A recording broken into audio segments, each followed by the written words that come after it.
السلام عليكم ورحمة الله تعالى وبركاته مشاهدينا الكرام. موعد مباراة ريال مدريد ضد ليفربول في دوري أبطال أوروبا. يلتقي نادي ريال مدريد مع نادي ليفربول في المباراة القادمة، وذلك ضمن منافسات دور 16 من بطولة دوري أبطال أوروبا. تمكن ريال مدريد من تحقيق الفوز على نادي أوساسونا بنتيجة هدفين دون رد في المباراة التي جمعت بين الفريقين، وذلك ضمن منافسات الجولة 22 من مسابقة الدوري الإسباني. موعد مباراة ريال مدريد ضد ليفربول.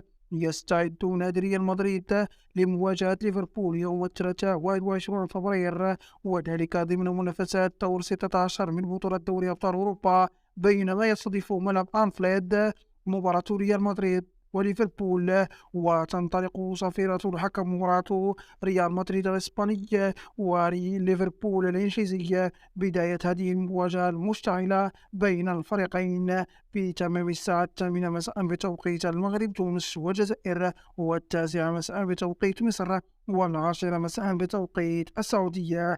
كان هذا كل ما يخص حلقة اليوم. إذا أعجبكم محتوى القناة، المرجو الاشتراك فيها وتفعيل زر الجرس ليصلكم كل جديدنا. سلام الله عليكم.